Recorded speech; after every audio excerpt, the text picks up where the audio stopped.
Hello, and welcome to Big Witch Energy, the podcast that journeys into the wonderful and witchy world of Motherland, Fort Salem. We're going to recap and discuss all of the delicious content in every episode. I'm Bree. And I'm Theora.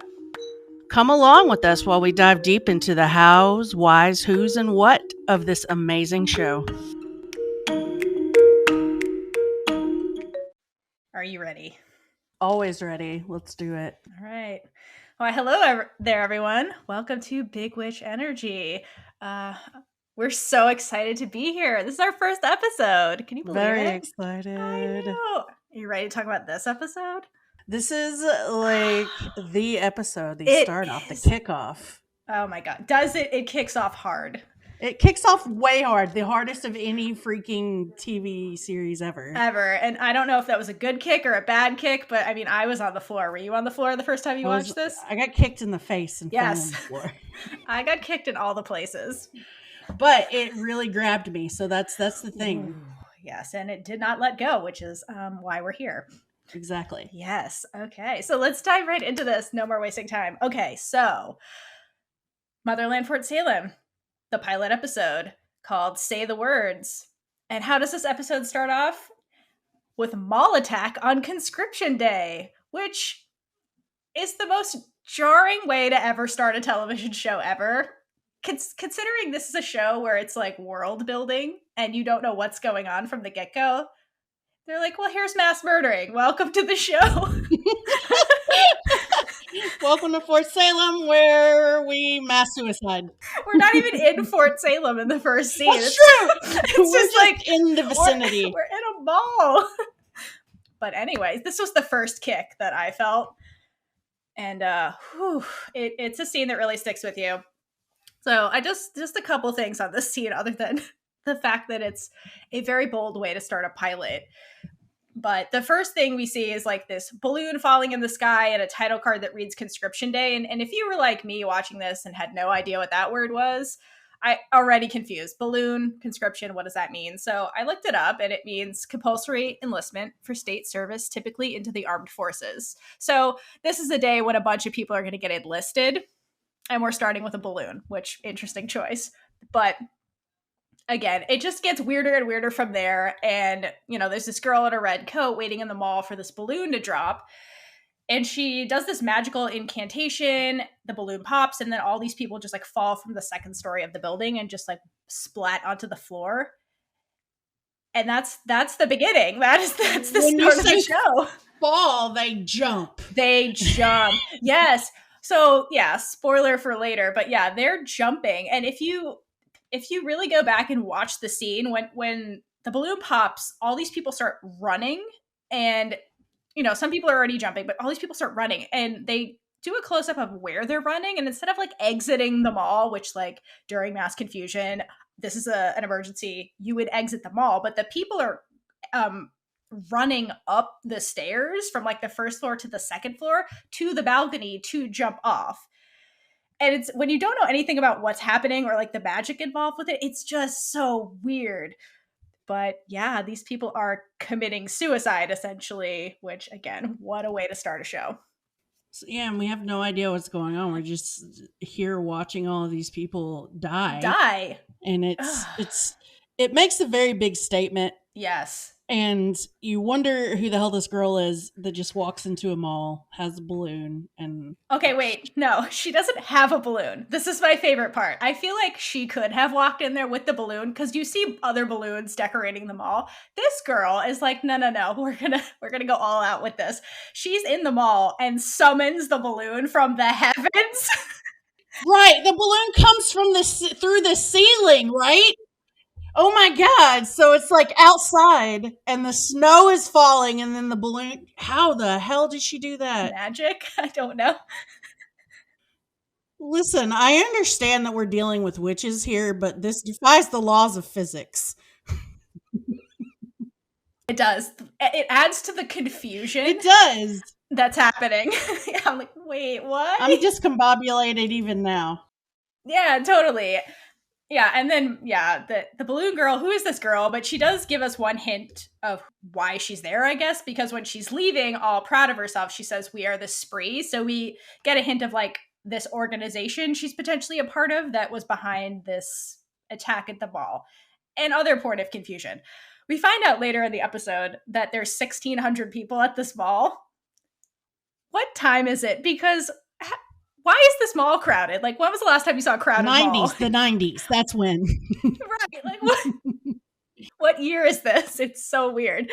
So again, it builds on the confusion. And the other thing we get in the scene that's a theme kind of going forward is when she's doing her little like spree magic, we get the spree music, which is this really creepy, sinister, like Flight of the Bumblebees song. It's so good, though. Oh, it's so good. And just anytime you hear it, it's like one of those songs that like your skin prickles because you're like, something is about to go down that isn't going to be good.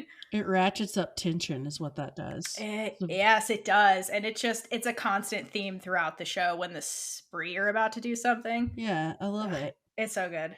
Just to kind of end that scene, after the mall mass murdering, the girl gets in the car, drives away in the blizzard, and then we see more spree magic where she takes the lighter from the cigarette lighter from the car, presses it to her face, and we see that the spree is also capable of changing faces. So she goes from like this like hazel-eyed brown hair girl to like this red-haired, creepy-ass, chilling, blue-eyed girl with this smirk on her face, and she just drives off into the blizzard. And it's just, that's the beginning of the show. It's wild. Whoever that actress is just, I mean, we're not saying that she herself is creepy, but the actress is really good at making creepy facial expressions. Oh my God. Like, so, she really is. Jeez. I did not, I mean, grief. I don't want to meet her in an alley. No, I swear casting was like, listen, we need the creepiest person who showed up today, and just like, was like, you did it. Get on the show. I mean, yes. Nailed it. Ugh. So that's the intro to the show. The intro to the show. It's so uncomfortable.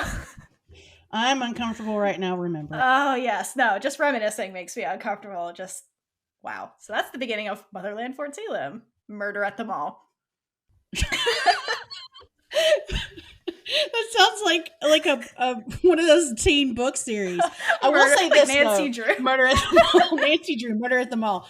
But I will say this: when she said "We are the spree," the first thing that came to my mind was candy, because you remember that candy back from the I think that was popular in the 90s too. It's all I could. I was like, "What is the spree? Like candy? What are they? Candy?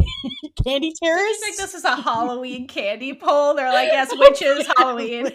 Spree, the Reese's gang wasn't available. Yeah. Spree's like second-rate candy. Right, I know, it's not even terrorism. Good candy. What a terrible choice.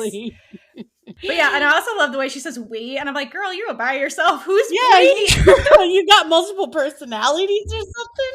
Yeah, well, I mean, she has multiple faces. Maybe that's the we. Hey, maybe it is. That's true. She knew what she was doing, I guess. We're just confused and lost in the sauce at this part. Yeah. After we are introduced to the show via this murder at the mall, we get the theme song and the opening credits, which there's a lot to unpack here, and we will talk about it in the next episode after the characters are introduced. So we're gonna skip it for now, but just know that we love it and it's epic. So we will not be not talking about it. Yeah, don't worry. We're going to come back. Yes, we want to put it in context when it makes sense. But that gets us to the first introduction of a character. Yes, we get our first protagonist. And this is Raylla, aka literal Lesbian Jesus. And so throughout this entire show, I will be making the argument that Raylla is literal Lesbian Jesus. Just get ready for that. Not to take the crown or the halo from Haley Kiyoko. We love you, girl. You're the real one in real life. But in this context of the show, I'll get into it. You have to, because you had to convince me of this. I did.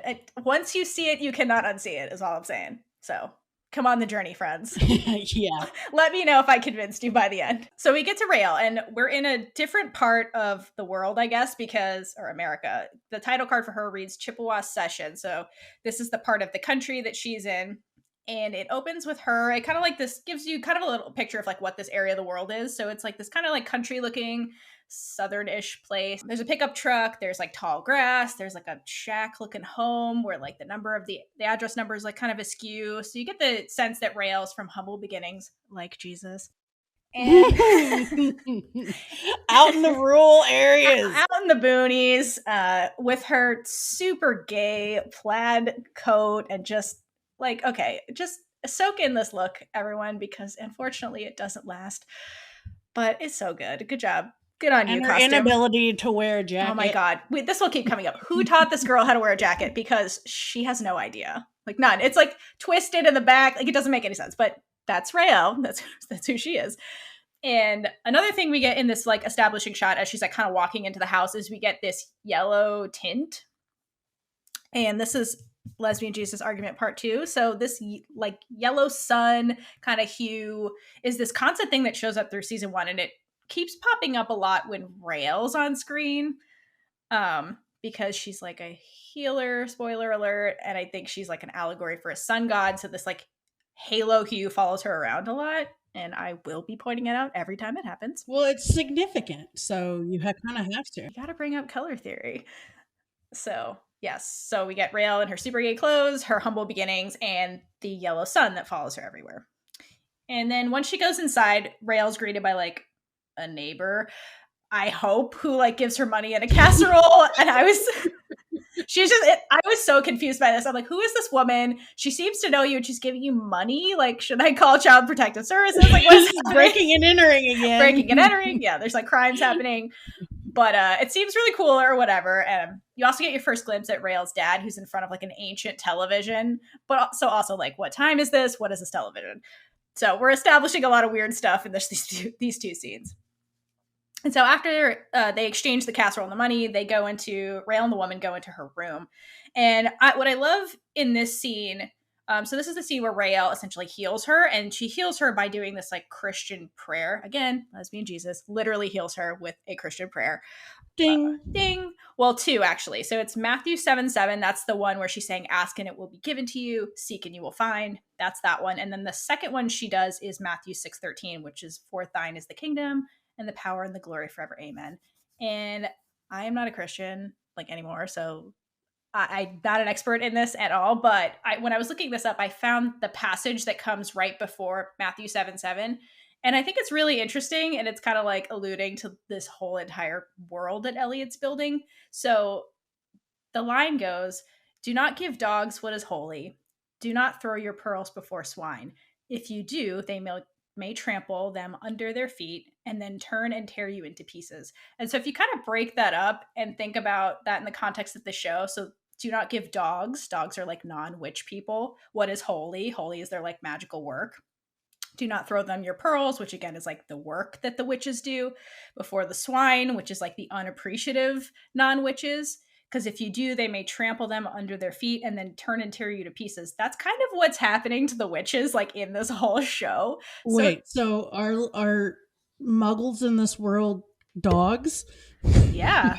I mean, in the context of... I know. I had to say it. I think dogs are it's like aggressive is what they're kind of getting at there. It is. Swine are like sneaky. Yeah, so I think I just found that very interesting. That I'm like, that sounds like the show. I did too. You know, this man doesn't just do anything lightly. No. Elliot, the show creator, he wrote this episode. He admitted that like he's been thinking about this show for like decades, like obsessed with it. And so every single thing in the show is extremely purposeful, which is what makes it so fun. So I just find things like this, I'm like, that's probably why he picked that. And also another key part about this, so Raylla heals the woman, and you see that through her like Christo-pagan kind of magic that she takes on some of the ailments. So you see the boil on the woman transfers to Raylla, which is like different than the other work we see with the other healers later in the show, but that's unique to Raylla. So like taking on your burdens, like Jesus, again, it's all right there, people. Drink every time she proves it's Lesbian Jesus. Yes, yeah. If you're of age, yes. If not, water. Hydrate for Lesbian Jesus. That should be a t-shirt. Hydrate for Lesbian Jesus. When we do merch. Hydrate for Lesbian Jesus. But yeah, so that's pretty much Raylla. And a couple of things I wanted to point out also, like on the Lesbian Jesus train. While this whole healing thing is happening, you see like the haloed light coming through the bedroom window onto them. So again, the light is following her everywhere.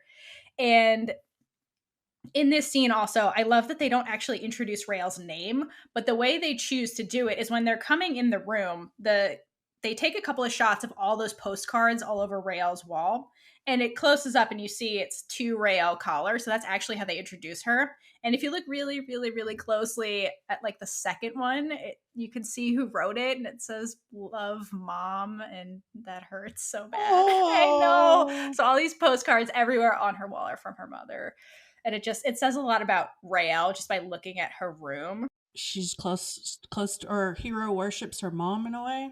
She hero worships Mama. Ugh, and it's so sad. And we don't see Mama, so that hurts. And also in this scene, which is interesting too, is when they're talking, or earlier when the casserole exchange happens, Rael says a couple of choice words. The woman is basically like, "Hey, like, thanks for the service you're about to do when you get conscripted today." And Rael uses some like choice words where she's like, she calls it a sacrifice, like she calls it what'd she say?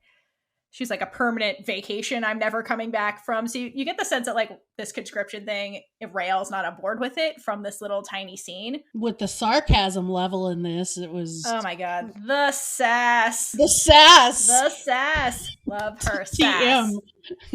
And one last thought on this whole scene too. I think it's interesting that when they introduce Rael, they also bring a lot of like that Christian lore into it, which is interesting when you like look at the broader picture of like this world, because you'll see a lot of like paganism from different areas of the world that kind of get mixed into like what the witches do. But in this particular pocket in the session, you see that there's a Christian influence. So I thought it was very interesting the way they brought that up here with when the woman greets her, she says like God bless, and they're doing the Christian prayer. So I thought that was very interesting. It's just really reminiscent of the South. Like, yeah, like the South doesn't change even in fantasy America, I guess. Apparently, because whenever they introduce Rael and you see everywhere she lives, it looks like where I grew up, basically in the rural South. Like, I grew up sort of in towards the cities, but when we used to visit family, driving along, it looked just like where Rael lives. I mean, all of that, and even the God. It's just like that Christianity is baked into the culture there. Oh yeah. So yeah, so somebody who also grew up in the South with like giant crosses everywhere. It's right. Yeah, this is pretty accurate. Yes, it is. And now I'm more uncomfortable. Yeah, me too. Because it wasn't. I mean, it's not always great, but because of whatever. humans.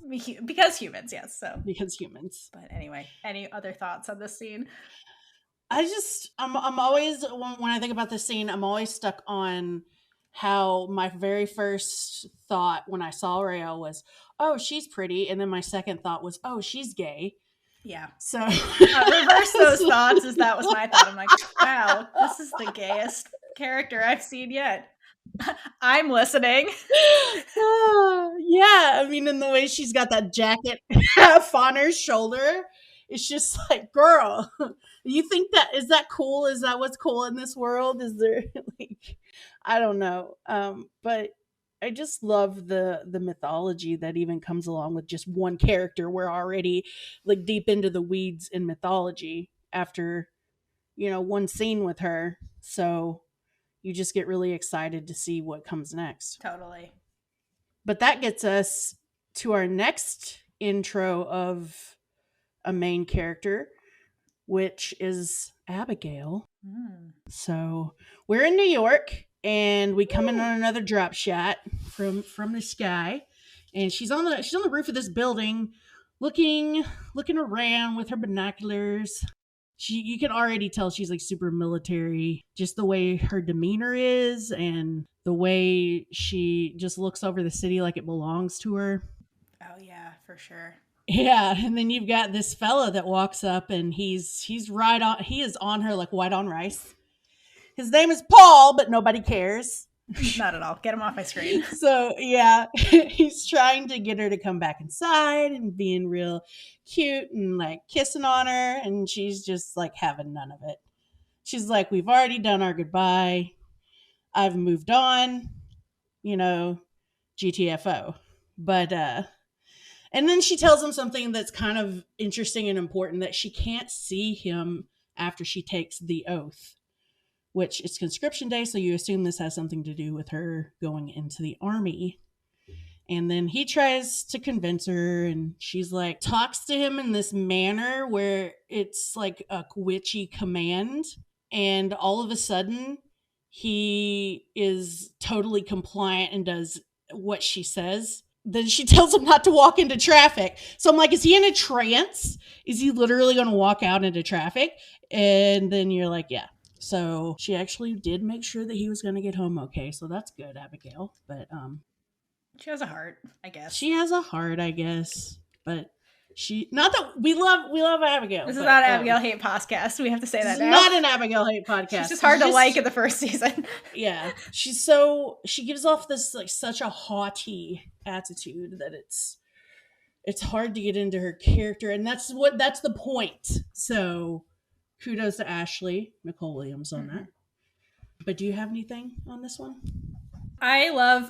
Positive thing about Abigail, I love her misandry. This comes up later where she's just like, boy, Yes! I can't even, we're done. Like, get away from me. I'm going to go into battle, blaze glory. Like, get the hell away from me. Like, we've been through this. Like, go away. Dude, I've got important shit to do. She does. And so I kind of love that from her because you rarely see it with women. It's usually like guys who are just dismissive of women. Whereas with Abigail, she's so singularly focused on like being the best soldier ever that she has no space for like other people, like including romantic partners. So I just love that about her. She's just so focused on what she's doing. She's just like, I don't have space for you. Like, take your feelings and like, just don't walk into traffic. Like, get away from me. So I do love that about Abigail. And so that comes up a lot with her. So I love that that's the first intro to her too. It's awesome. Yeah, no, because it's also the first intro to the gender role swap. Yes. That we get in the show. Totally. So it's the first time you get an idea that this show is going to be different as pertains to how men and women are in society. Totally. So that's like the biggest thing in this scene, in my opinion. Agreed. But then it also, right after that, we go to another introduction with Tally. Tally. The walking exclamation point. Best description ever. I love her so much. We're introduced to Tally as she's like watching the news about this attack that happened in the mall. And she's totally shooketh. And the news, which this is the first time, like another time we see the news come up that is kind of important to give us information about the spree. And they're talking about this organization, and you have to like think about in this newscast, they call it a suicide bomb.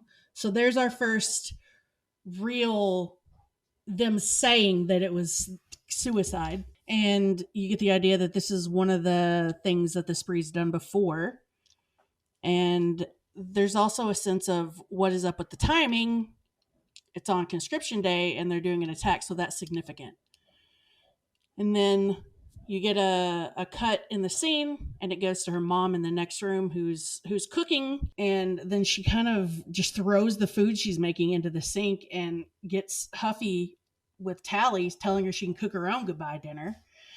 So we know Tally's about to probably be conscripted as well. And then Tally just runs in like the little like buddy rabbit she is and hugs her mom, and it's adorable. And you just see how much she loves her mom, but at the same time, like they've been arguing about this. You can tell they've been arguing about this for a long time. Yeah, it's just very upsetting, the whole thing. You can see that they both really love each other and they're both kind of scared, but it's just they're on two sides of this issue, and you can see that it's taking a toll on both of them, basically. Yeah. And one side note, I tried to see what on earth Mama Craven was making.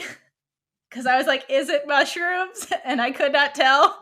She like throws the pan into the water too quickly, but in my headcanon, Mama Craven sauteing mushrooms for Tally. That's just what anytime someone's cooking in this show, it's mushrooms. It's mushrooms. That's just canon.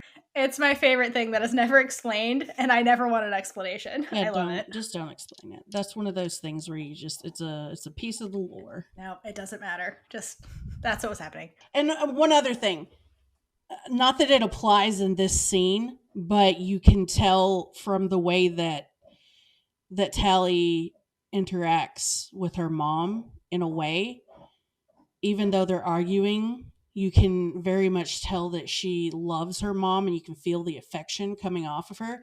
And that's because Jess Sutton is amazing and could have chemistry with a brick wall. So, Yeah, 100%.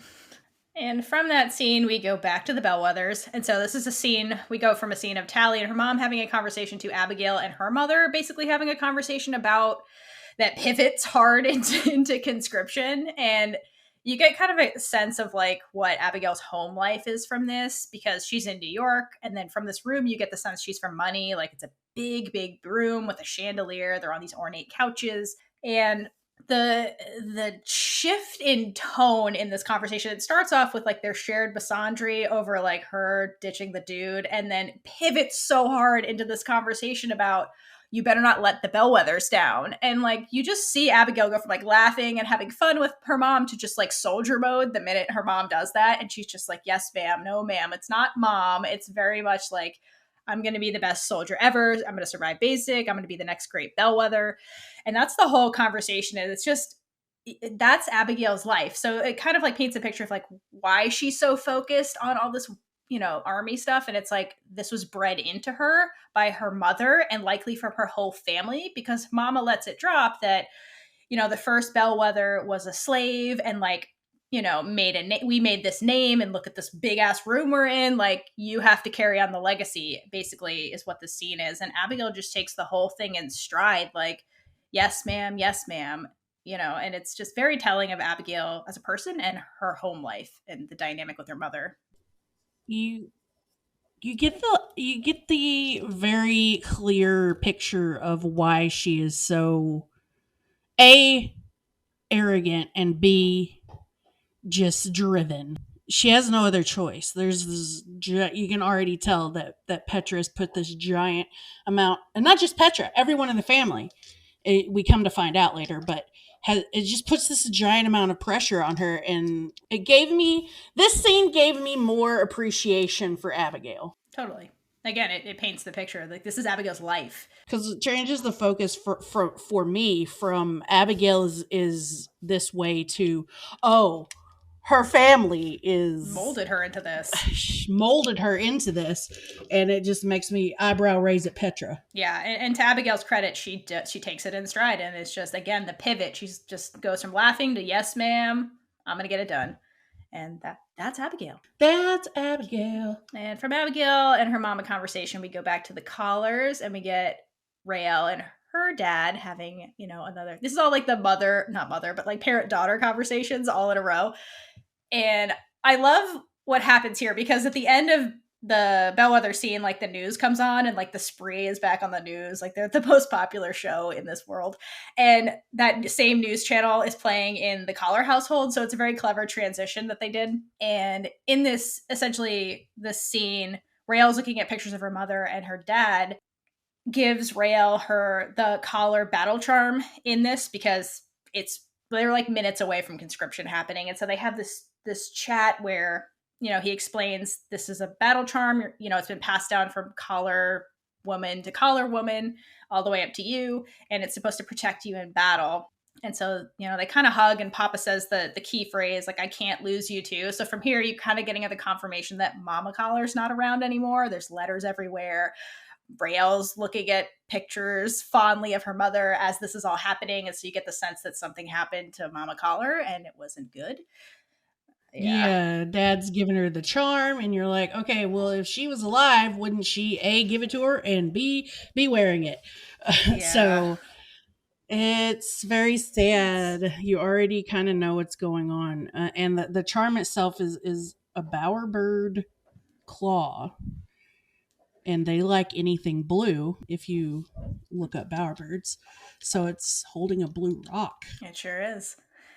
And that totally comes up with the collars, because they seem to collars like blue seem things. to like people with blue eyes. Take a good look at Edwin. And then from this scene, they do my other favorite transition. When this scene starts too, they start doing the countdown with the clock. Yeah. Oh, it's so good. Like the use of transitions in this particular episode is so seamless, and just they did it very creatively. And so I absolutely adore that about this particular episode, the way they transition scene from scene with like the news programs and like the clock in this scene. It's very good. I love it. The news being the only thing that's on TV in this world. There's a scene, it might have been this one, where Papa Collar changes the channel and it's from one news station to another. And I'm like, is there anything else on this television? There isn't even like PBS? I don't know. No, like, is there a sports game playing somewhere? It's just no constant spree news. Yeah, do they do not have sports? No, it's all about mass suicide, terrorists. Just turn it off. Attacks. I don't like it. I'd never watch TV if that was the case. Exactly. But yeah, that countdown takes us back to Tally, and who's in her room, and she's just packing. Then her mom shows up, and round 2 of let's talk about how I don't want you to go to the army. And she calls it the lottery of death, which is that is a very poignant phrase. Yeah. That she uses. I kind of like it though, in the way that it just tells you everything that she feels about Tally going into the army. And it is in a way, because you're not going to leave the army until you die as a witch. So yeah, the state owns you forever. Conscription is just, I mean, it's just not fair. But so I sympathize with her mom in that regard. But Tally's not having it, so she just backs her mom out of the room and locks her out without saying anything. And then guess what happens? It's midnight. Well, I assume it's midnight because 12 noon doesn't make sense to me for this to be happening. I guess. Because it's midnight on your 18th birthday, I'm gonna guess. I guess. So then the first title card was a lie, because it wasn't Conscription Day. If we're changing into the next day, it was Conscription Eve. So way to lie to us and gaslight us from the beginning, Elliot. What the hell? Yeah. Can you give us an answer on that, please? I mean, it's not a big deal, but it's a deal. So I need to know. In any case, we're into conscription now, and some sparkling appears in the middle of the room, and then Tally starts saying the words as the sparkles get more intense. So she's locked in her room, she's saying this, and she's so thrilled. Like, you can see she's so excited, and I kind of love that for her. But at the same time, it's like, girl, what are you getting yourself into? But it cuts to Abigail, who says the next part of the words. Yeah, they're cutting between everybody who's saying the words, and then we get to Raylla, who finishes it off, and then the metal drops into her hand, or a metal appears and drops into her hand, and she's like not happy about this. You can kind of tell the tears going, and she just clenches her fist around it, and if you look at it, it's like a dog tag. It's like the witch version of a dog tag, which is kind of cool. It's a very fancy medal with like witch emblems and like America military emblems. So it's something to be proud of, but like Raylla looks anything but proud to be holding this thing, which is very indicative of her. But I will say what I really, really love about this scene is as they're cutting through the 3 protagonists, all saying the words at the exact same time, I love that they're all in very different headspaces. Like, Tally is choosing to do this despite what her mother wants. Despite the fact that she could get out of this if she wanted to, she's choosing to say these words, and she's just alone by herself making this choice and is just proud of herself. Whereas you have Abigail in the room with Mama Bellwether literally hovering over her shoulder, and Abigail is reciting this thing like she's practiced this before. You know, like the kids that sing in front of like mirrors with hairbrushes like that. I picture Abigail doing these words over and over again. And so she's like born to do this. And then you have poor Raylla, who, as she's saying this, like her voice is cracking, like she's being forced to do it at gunpoint and doesn't want to do this. And you just see it when she gets the medal, like her jaw clenches, and she's just like, I didn't want to do this, but I was forced to. So it's just 3 very different perspectives from these 3 very different people from 3 very different parts of the country. And it's just fascinating. Yeah. I really love everything about this whole sequence, especially back in Abigail's introduction scene, we get a lot of patriotic symbolism. Like, there's a parade going on. There's just, like, it's like ticker tape parade type thing going on. And then we're here, and you've got this medal that's basically just your army dog tag, and it's got like sparkles I don't know. It just reminded me of the 4th of July a little bit. Like, this is like the patriotic day of the year. Yeah, I mean, it's the day the military grows, so I Yeah. guess it is. Speaking of which, from this scene, we go to the heart of the military, which is Fort Salem, which is in Massachusetts. In case, yeah, Finally. so we're finally at Fort Salem, which is the title of the damn show. So this basic scene gives us like an overview of what it looks like, brick buildings, typical Massachusetts, and we cut into the room where all the cadets, the newly conscripted cadets, are sitting, and they get this big speech from the HBIC Sarah Alder. And you come to find out through this speech that this is the Sarah Alder, like the one from 300 plus years ago that made all of this possible with the Salem Accord, which. You're like, what the hell? Is this woman still alive? What is your skincare routine? Let us know. Yeah, we need to know. So, yeah, she basically gives a speech where she's essentially like trying to like build them up and be like, this is a great day and all this stuff. And it ends with her hinting that like, take stock in the fact that you're in a witch's place. Like, so telling us that Fort Salem is witches only. So that makes this a very unique place in the world, or at least in America. And she hints that like there are dark days ahead. And she says the line, "We live in a time of ancient hatred and emerging threats." And then transitions from that into the spree. So you get the feeling that like the spree is this thing she's talking about, but the word ancient is very like odd because Elliot in interviews has said that the spree's only been around for like 20 years. So 20 isn't ancient, especially to a 300-year-old woman. So you get the sense that there's something else kind of simmering in the background that we just don't know anything about yet because we're doing world building.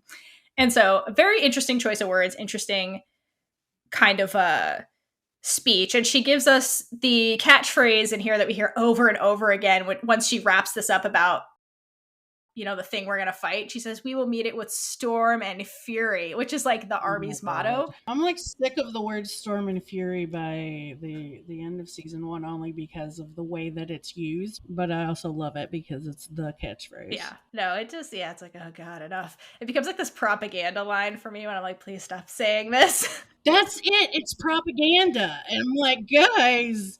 Yeah, as somebody who lives in America and is constantly bombarded with American propaganda, it's like, enough, I can't. But it's so real, so I can't be mad at it. That's why it's annoying, because it's real. That's why it's annoying. Thanks, Elliot. I know. I mean, he grounds this, despite this being this like fantasy type show, he very much grounds everything in reality, which is one of the things I truly love about the way he handles this material and all the characters. And that's how he makes you feel feelings. Yeah, and so from here, after Sarah Alder does like the witch version of a mic drop and like leaves, and you kind of just everybody starts stomping, and it's like this big like, yeah, we're here moment, and you see that everybody stomps except Raylla. So again, reinforcing the fact that like, no, Raylla does not want to be here at all. Meanwhile, like Abigail's like, this is where I belong. Tally's like bursting into tears because she's so happy. And she just saw her idol. Like, you can just tell from the way she's looking at Sarah Alder sitting in the crowd that she's idolizing this woman. Totally. But Raylla, again, is kind of the one who's there because she has to be there and just doesn't have it in her to fight any of this. So very telling. Yeah, she's not about it. She's not accepted, but is somewhat resigned to the fact that she has to be here. Absolutely. Resigned is the key word. That is Raylla. You can just see in all of her actions and all of her facial expressions. Good job, Taylor Hickson. That she is like playing anywhere but here, and probably wishes she was at home. Of course she does, yeah. Watching the news with Papa Collar. Yeah. Eating mushrooms. Eating mushrooms. Eating mushrooms. So from there, we get an introduction to one of my favorite characters ever in the world. Yes. Miss Anacostia Quartermain. Woo! Drill Sergeant Extraordinaire. So we are at Cersei Barracks, and all of the new conscriptees are there making friends, being all giddy and meeting each other, and then everything is silent because Drill Sergeant Anacostia Quartermain's in the house, and she reveals that she deals with the cadets and basic, and they're doing a new thing this year, which is that the cadets are going to be in units, which is interesting because I guess everybody was judged individually before this, and you wonder why the change. But Abigail's not happy about it because now she's got to depend on other people, and she get the sense that she's not a depend on other people kind of person. So we like to call Anacostia Mama Costia because as hard as she is on them, she's like the mama. She's the army mama. So she's just kind of telling everybody, be a good soldier, do what I say, and you'll be fine. And she tells them that their suite numbers are on the back of their medals and to go meet their unit. And everybody's just, chilling there and not knowing what to do for a second. And she's like, now, ladies, which is like every drill sergeant I've ever met. So that tracks. And then everybody scrambles out to go meet their unit, which gets us to the next scene with Raylla coming in again with her inability to wear a jacket. Oh my god. She's just got it half off that shoulder. It's the cool thing to do in the session. I guess it's probably like the cool gay thing to do in the session. I don't know. But sure. We see Tally. She's already putting her uniform on because she is that excited to be here. And then Tally is kind of takes it upon herself to introduce. It was like, oh, hey, here's a bellwether. And then that's when you kind of get the idea again that Abigail's family is really important in the army. But Abigail is being Abigail, and Raylla is not here for it. And she's just kind of turned off by Abigail's rah army kind of attitude. But then Raylla gets sassy, and I love it because Raylla's sass level is always off the chart.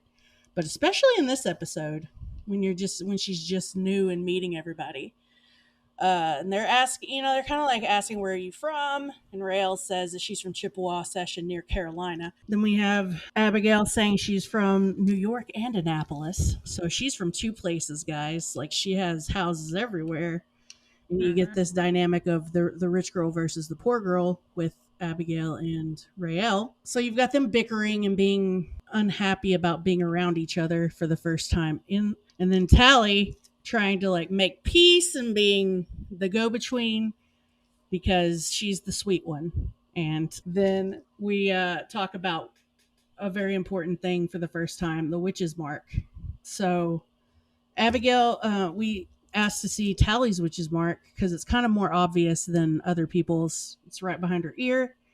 And then she tells her that they get shiny when you have sex, which is an interesting concept. So okay, but then she flashes her own witch mark. She's like this, humble brag. It's like what? Abigail, who taught you how to talk to people? Yeah, you're so cool for having had sex, girl. Right, but how did we get to this conversation? Poor Tally explains the matrifocal compound, and she's like, yeah, there's no dudes. And Abigail very rudely is like, so you're a virgin? Is that what that means? Yeah. And Tally's like, yeah. And it's like, Abigail, what the hell? And then she's like, oh, let me show you my sex mark. And it's like, and keep in mind, this is the first introduction these girls are getting to one another. This is their first meeting.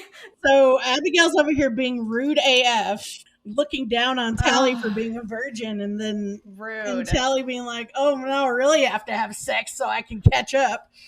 No, and then it gets awkward again because by accident, because Tally's just excited with this information. Is like, hey, Raylla, show us yours, basically. And Raylla's like, no, listen, it's right next to my vagina. We're not there yet. I obviously cannot stand either of you right now. This isn't happening. So you're definitely not seeing that. No, so that's their first meeting.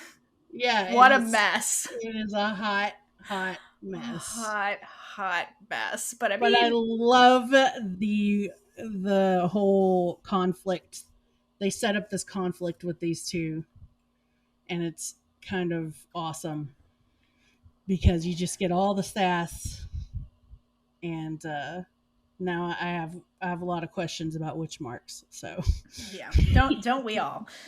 But don't worry, there's plenty more sass to come. But for now, we go to a transition of them at night in this little trio witch circle thing, and they basically have this conversation where they're talking about, it looks like a ritual where they're kind of like putting sacred flowers or something in a fire and talking about all the people they've lost.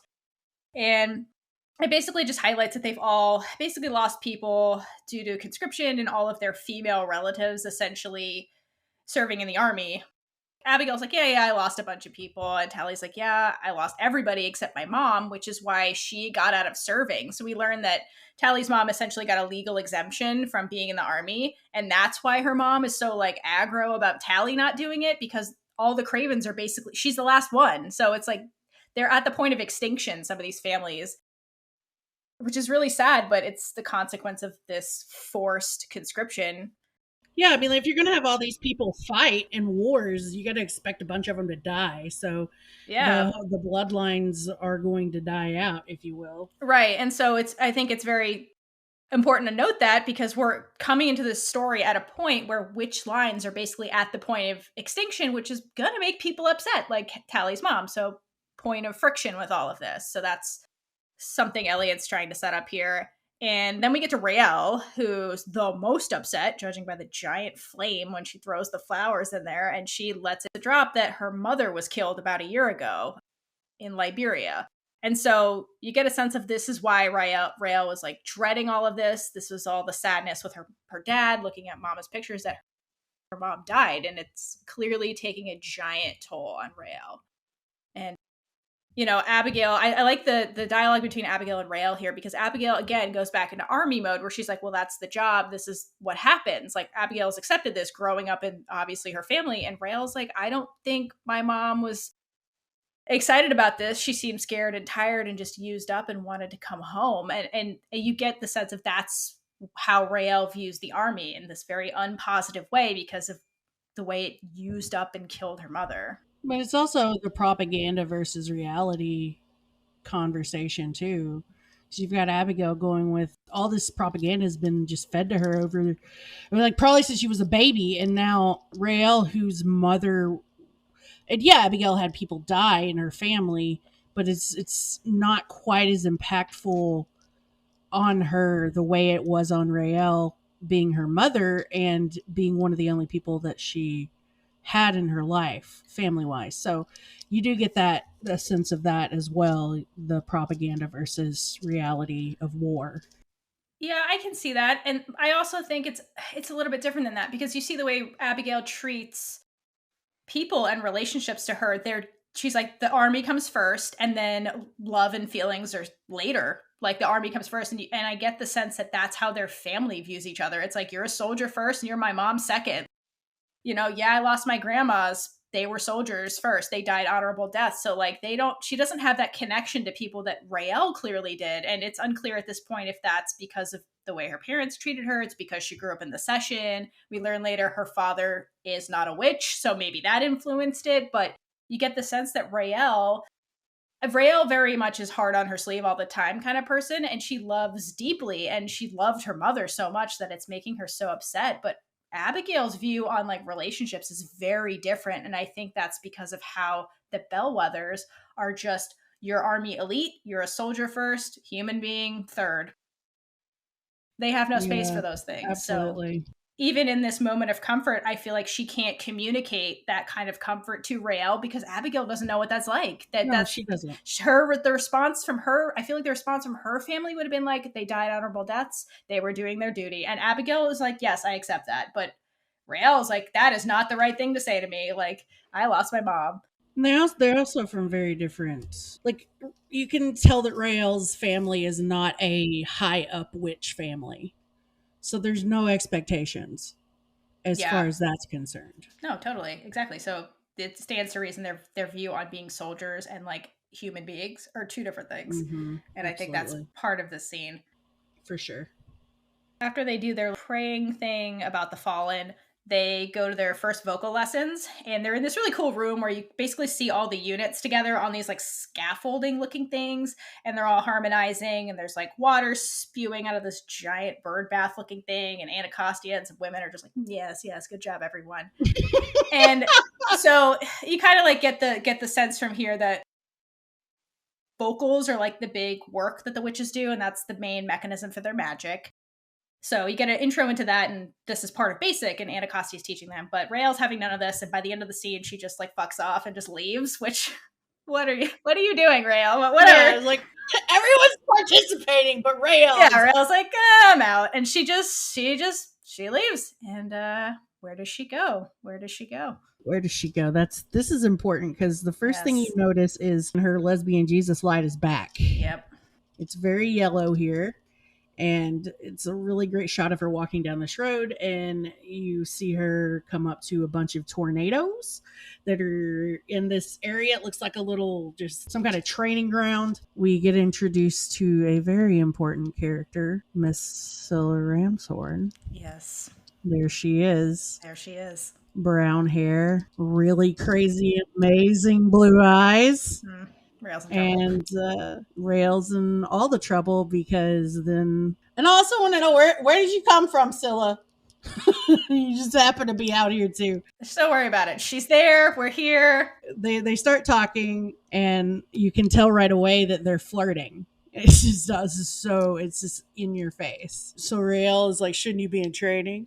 And Scylla takes the beat and is like, shouldn't you? And it's probably like, it's like the sexiest sass line of the episode for me. So of course, Lesbian Jesus is in all the trouble.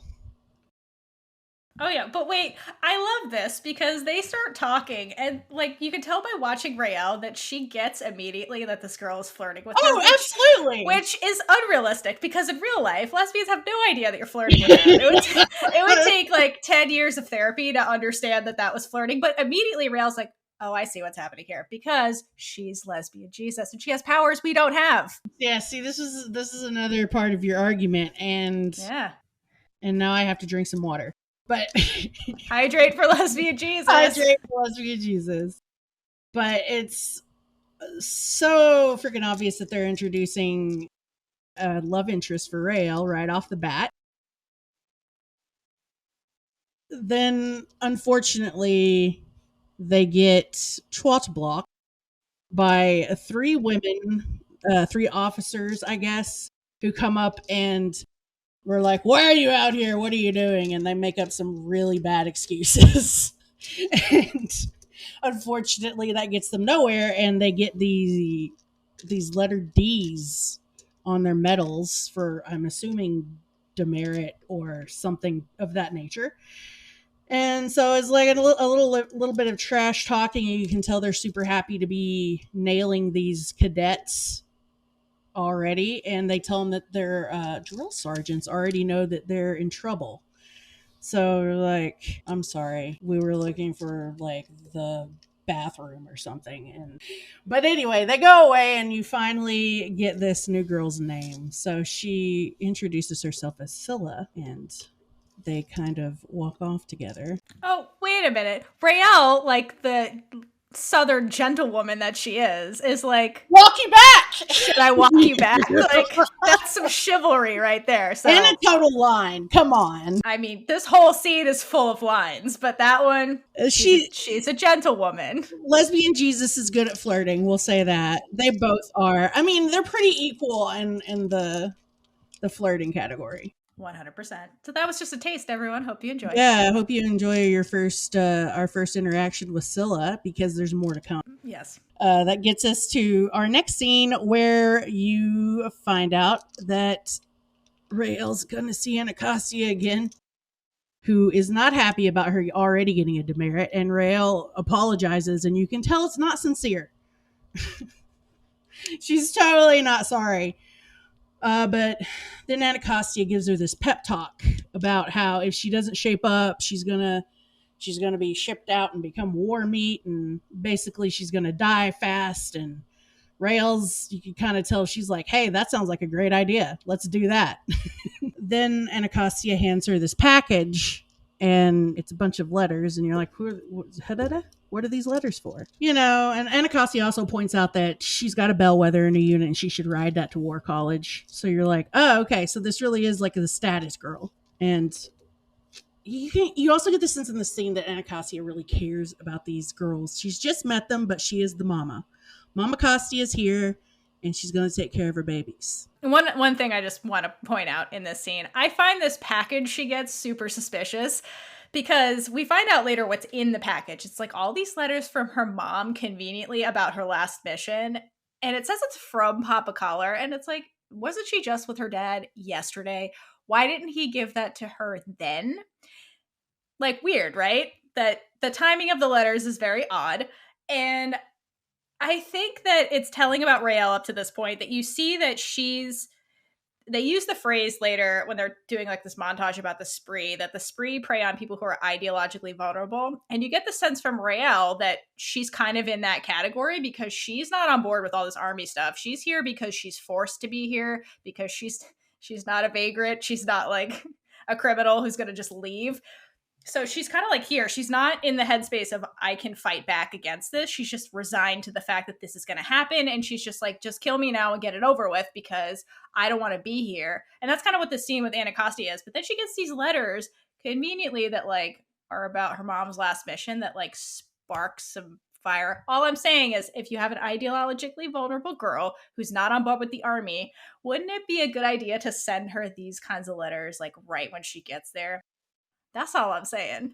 She look at you planting seeds. You're just planting some seeds there. I think Papa Collar may have wrote his name on that package. Maybe someone else who knows how to forge his name wrote it. All I'm saying is I don't think he sent these letters. I think someone else with a vested interest in Raylla sent the letters because the timing's too perfect and the content is very much like, see, the army is crap, right?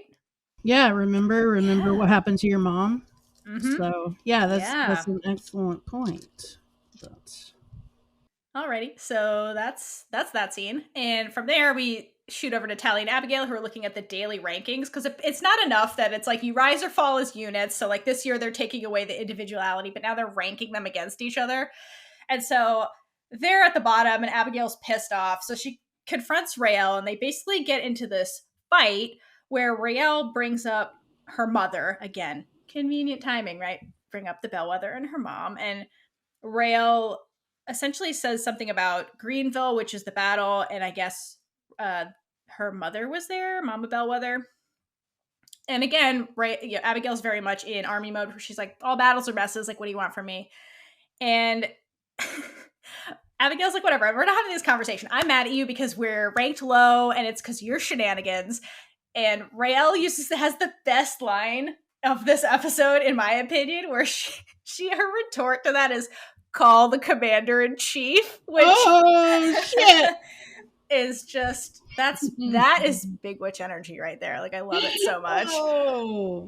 The sass. And they essentially keep fighting, and Tally tries to break it up where she's like, hey guys, let's meditate, let's not do this. And as they're fighting, you hear the voices change, so they start like getting emotional, which triggers their work. And it gets very heated until again the news is on always, and they starts talking about the spree who did another attack at a cruise ship, and that just like ends the scene. So it's like that pull back to reality where you have them bickering about stuff, but like, hey guys, the bigger picture and the reason we need to work together is the spree are killing people. Yay, on cruise ships even. On a cruise ship. I never want to go on a cruise ship, but this makes me even less likely to. Yeah, 100 million %. And no, thank you. Yeah, absolutely not. And from there, we essentially go to a moment between Tally and Raylla back in the Cersei barracks. And Raylla at this point is very upset, and she basically projects all her feelings onto Tally, where she's like, why on earth are you even here? You didn't have to be here. Because Raylla would love to trade places with Tally and not be in the army. And so Tally expresses, why she's here. She's like, look at all these attacks. People are dying. I have the power to do something. How could I stand by and do nothing? Because Tally is choosing to act. Whereas again, Raylla, it just feels very trapped in her situation.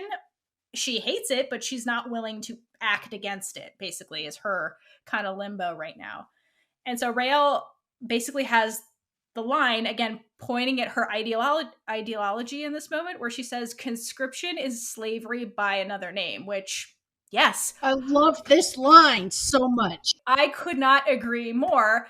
And this is essentially what the spree is pissed off about, because this is slavery. Once they're 18, the government owns them until they die, like you said. And so that is not okay with Raylla. And so you see where she is ideologically vulnerable in the context of the spree. And, Tally basically tries to rationalize this, and she's like, whatever, like, we're going to do good. That's not the point. And, Raylla gets very upset about all this because she's back in the headspace of her mom getting killed and starts projecting all this stuff. And they get on the subject of Sarah Alder. Oh Lord, here we go. Yeah, where Raylla's basically like, I can't with the Alder stuff. But Tally's like, hey, listen, agenda aside, like, remember, we're at Fort Salem. That's a witch's place. Like, at the very least, take stock in the fact that that's happening and that's so beautiful, which is true. Like, that's the silver lining in all this. They have a small part of the world, at least in America, where they get to just be with their own kind, which you get a sense from, like, the world at large that that's not always the case, you know? Right. So that is a good point from Tally, you know? You have the otherness outside of the walls of Fort Salem, and then you get into Fort Salem and everyone is like you, and even though there's conflict, there's a solidarity in that. Yeah, so that's absolutely. a really cool thing. Yeah. Love Tally. Love her.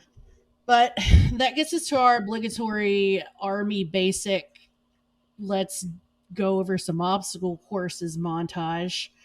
There's one in every army type show, I guess, but we also get a great voiceover from Anacostia talking about the spree, and once again highlighting that they prey on the ideologically vulnerable. So it's kind of like this speech to tell us what the spree are doing and what their mission is, which I still have questions. But basically their goal is to disable all of the military industrial complex that has arisen from Sarah Alder making this deal with the Massachusetts Bay militia. And you remember that what Raylla said in the last scene about conscription being slavery. So basically this organization is trying to throw off the mantle of slavery and be free, which is a big thing in the United States in history. So also a really cool callback to that. But we learned that the spree has no leader really, or like an actual army. They're just these parallel hierarchies that allows them to not be scrutinized as much and to kind of slink off into the darkness. And of course, keep in mind we're seeing this over the montage of the army basic training, and they're all crawling in the mud and all that good stuff, which I have questions about why Tally didn't put her hair up. But hey, whatever. The cool part about this, that doesn't make sense, but the cool part about this is this was actually the first scene they ever shot. Yeah, that is cool. I think it really allowed them to get the sense that of camaraderie amongst themselves. Totally. So the first scene you shoot is of all of you having to kind of work together on this obstacle course. So that is kind of cool. But after they get done running around and Anacostia gets done talking about the spree, we have a scene with them walking along and kind of joking with one another. And it's the first time you see them actually having some real camaraderie amongst the characters themselves. So they're just joking around about how they're going to puke, and Tally's got mud in her butt. They've all got mud in their butt. But then you just get this nice back and forth banter, and they're walking along. And guess who's conveniently around? Who? It might be Miss Scylla Ramsey. I hope so. Oh, we get a music change, and then Raylla sees Scylla, and she does like this. Oh, hey, it's that girl, and you can just tell that something about to happen. So. She's like, hey guys, you go ahead. I'm winded. I need a second. I'm just going to breathe because that was so hard back there. So they're like, whatever, and walk off. And then you see Raylla basically just do a flojo running over to see Scylla. And she's just, she's like obviously not actually winded. She just wants to go see this girl. Relatable. It's so relatable. This is so me as a baby gay. Being like, oh, you guys go ahead. I'm going to run over here. But even though I'm dying, it doesn't matter. I'm dying, but it doesn't matter. Fine, I've got enough stamina left to get over to talk to this girl with the really pretty blue eyes. So Scylla is once again in full flirt mode. And Scylla's like, hey, come with me. And Raylla's like, no, I'm all gross. And Scylla's like, no, you're not. I love that line. I don't know why. I just did. Whew, the way she said it. It's expert flirting. It's expert flirting. See Scylla And Ramshorn. yeah, like I swear they top each other all the time with their flirting. But yes. In any case, that convinces Rayo real quick that she's going to go with Scylla. Oh, wait. Before we go on, Scylla drops the hint because Rael's like, wait, what are you doing? Why aren't you in the mud with us? And she's like, oh, I'm necro. I'm a necro. I'm and a you're necro. Like, what the hell's a necro? And why are you not in the mud? That makes no sense. But Yeah. apparently they're sequestered because they work with dead stuff. Sure. Yeah, so apparently the spooky people have to be by their spooky selves, which we'll come back to later. We'll come back, yeah. But just, we'll come back. You know, that's a nugget that's important. A little bit of nugget. Thank you for pointing that out, because I get excited about the gay. But so they walk off, and Scylla is like, hey, here are these ropes. Why don't you put one around your ankle? And Rael's like, hey, what? Which would be my reaction too. But you know she's gonna do it, so she does it. She's like kinky, but okay. Yeah, like, oh, already to the rope play. But she also hands her this little transparent looking star that came out of a freaking Altoids tin, and it said Salva on it. So Rael's like, what is this? And Scylla's like, let's do drugs. Yeah, what a first date. I'm going to take you out in the woods, pack yourself up, and let's do drugs. Wait, but first I'm going to tell you that I work with dead people. Oh, yeah. Right. Was Raylla not like, is this girl going to murder me? But also like, I mean, okay, sure, if she wants to murder me, like, whatever. I don't think she cares, because have you seen Scylla? Right. You're just like, you're going to murder me, girl? All right, let's do this. Please kill me now. Let's do it. By the end of the scene, I was dead, so, like, I get Raylla. Yeah, totally, for sure.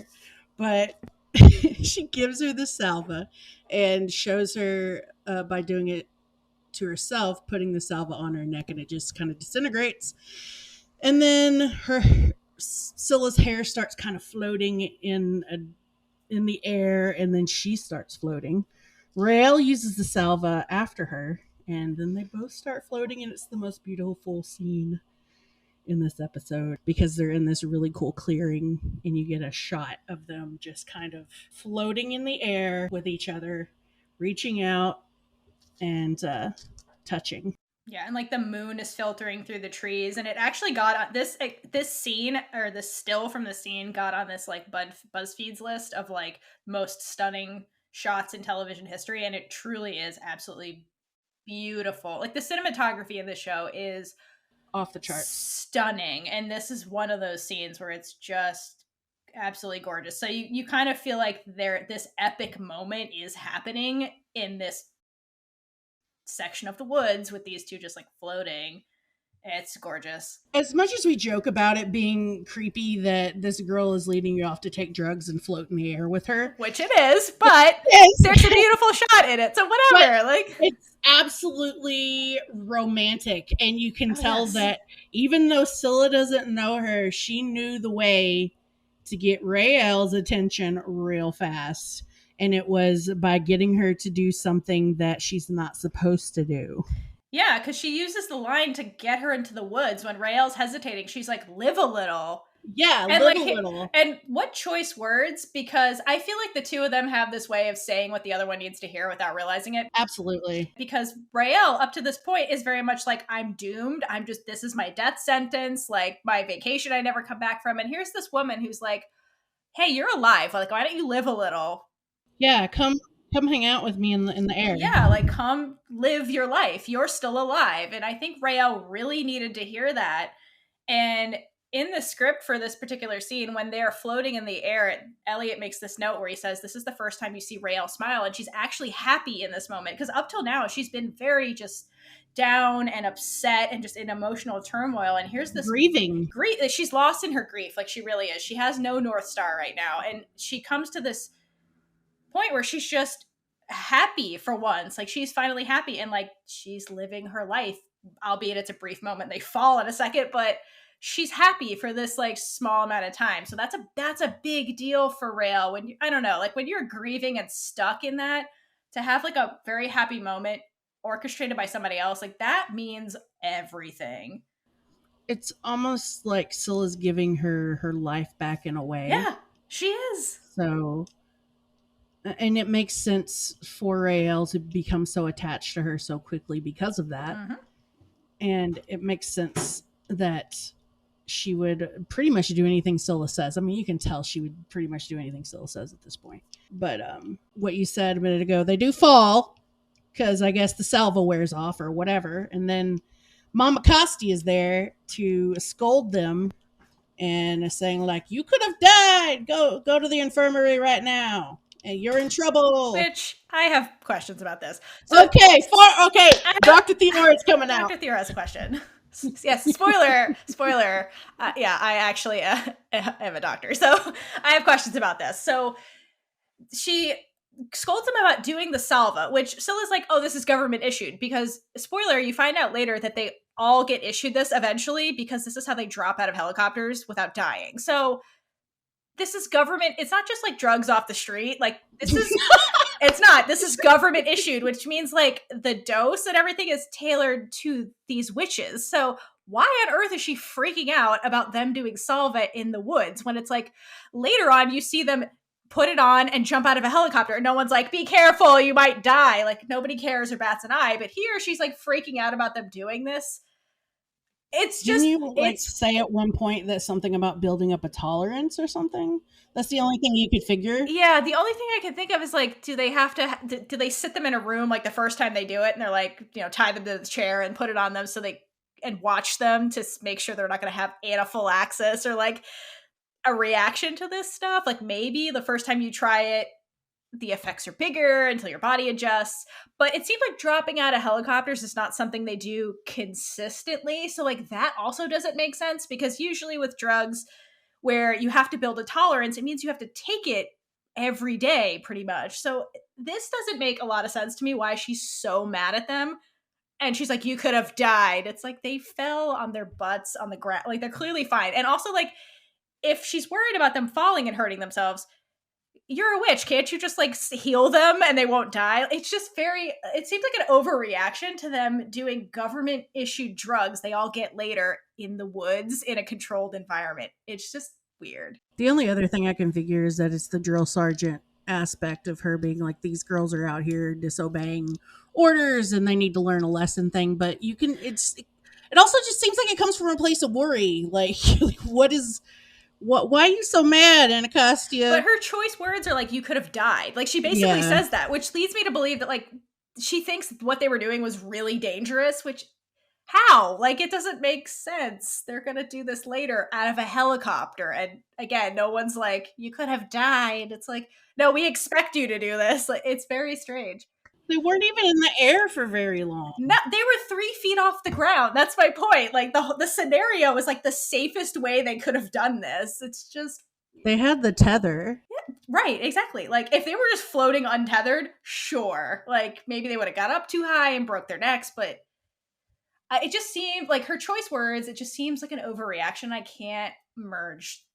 That's all I'm saying. It's one of those things that's just going to bother us. It's one of the reasons I can't sleep at night is this moment. And there are many other moments, and I will point all of them out so you cannot sleep along with me, everyone. Yeah, it's just every show has these things, and whether it comes from not having enough time to explain things, or whether it comes from just kind of a little loophole in writing, it's just the order of the day. Sometimes we writers don't get things quite right. Yeah, but that's that scene. And so because we're all worried about them, they end up going to the infirmary, and we get this scene where where again, like the medic inspecting Raylla is like, where'd you get those drugs? They're dangerous. Like again, like I got them from you guys because like she went and bought some Molly on the street, guys. Again, they're government issued. She's going to get her own container later. Like it's like obvious. Like, I got it from you. Like maybe don't give this to us if it's so dangerous.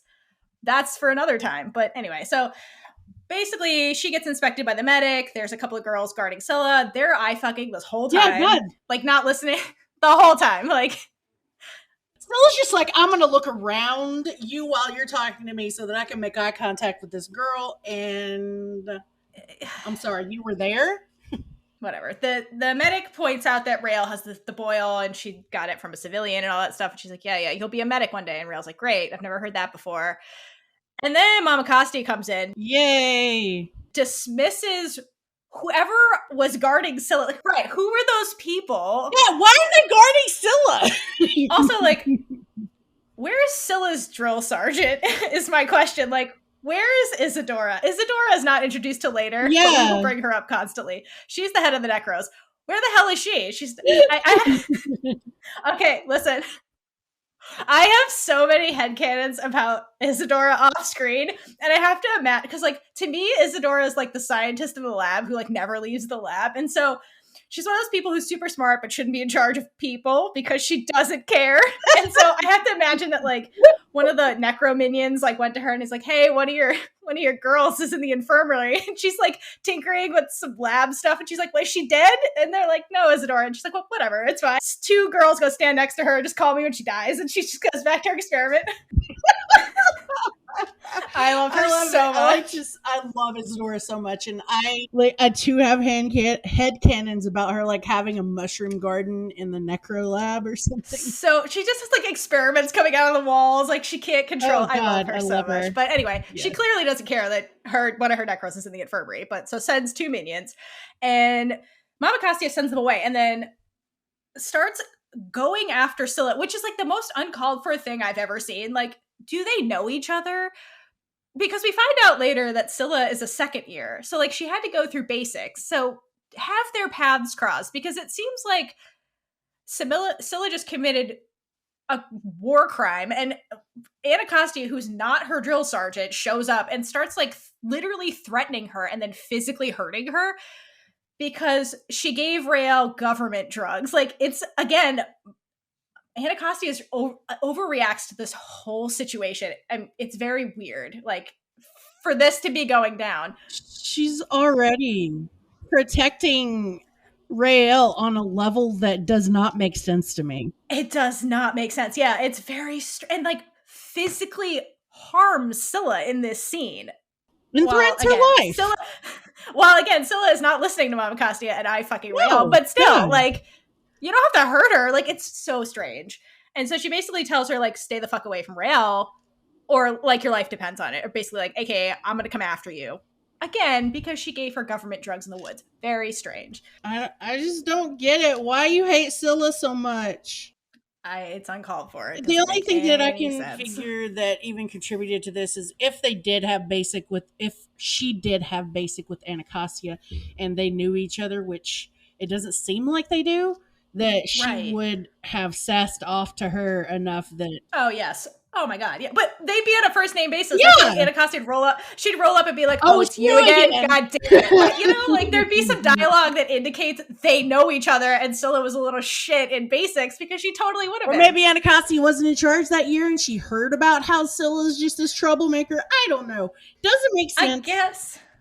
Did she go talk to Isadora, and Isadora's like whatever, do whatever you want. Okay, so leave me alone with mushrooms.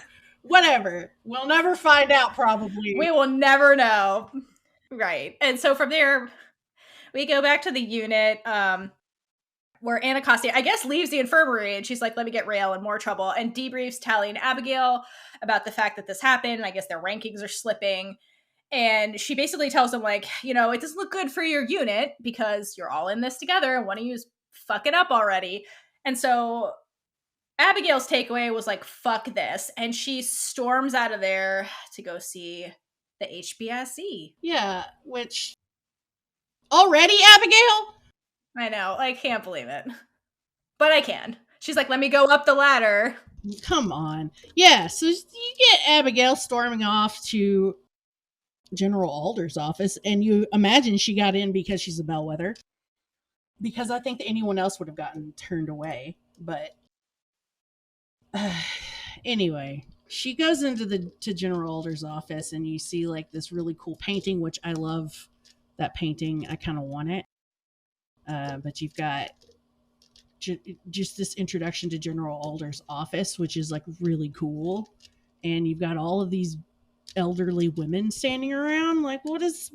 They were with her when she was giving her big rah rah speech at the beginning, and now they're all just sitting around her office, like playing chess and knitting or whatever. While Abigail's talking to General Alder, and they share a little small talk about Abigail's mom. So obviously, we know Abigail's mom is high up in the army and that she works directly with General Alder, and that gives Abigail a certain advantage. And then that's when it happens. Abigail starts ranting and raving about Raylla and her unit and how they're not doing well, and calls her a shitbird. So that's the first time we really see that come up, her calling Raylla a shitbird. Oh yeah, this is the start of the animal insults. Animal insults in Motherland are a thing. So it's a thing. Yeah, but Abigail insults Raylla further by saying that she can't really sing the songs. But then the general comes in with telling her a big story about how she had somebody like that at one point and calls her a big fat shit turkey, like the person she's referring to, which once again, we're back to animal, specifically bird insults. Yeah, avian slang. Elliot, were you like really on the wine one night and just riffing about birds? I don't know, but it's interesting. So Abigail finally gets down to asking for a reassignment, and you immediately know that was the wrong thing to do, because we hear the biddies, all the older women we call the biddies, all around her start clicking, like tongue clicking, and it's so creepy. The first time it happened in this scene, I did not know what to do with myself. I was like, what is going on? Like, oh.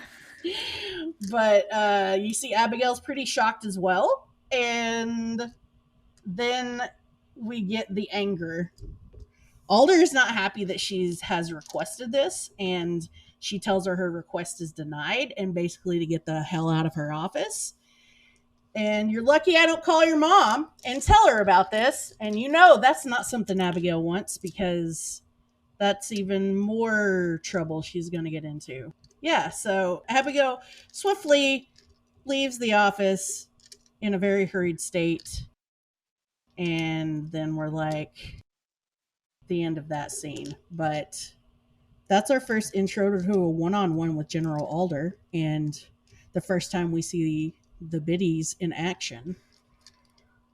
Oh, I'm still creeped out. It's the first hint at like the link between Alder and the biddies, because when they start doing the tongue clicking, like you see that Alder is mad, and that provokes this like reaction from those women. Absolutely.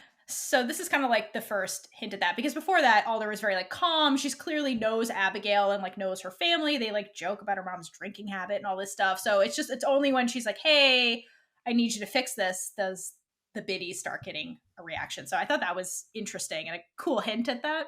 Yeah, you don't get any actual Sarah Alder history in the scene, but you get a sense of her historic importance because of the big portrait of herself and the tornadoes and other witches. It's just like, but also I have questions about why one would have a huge portrait of oneself.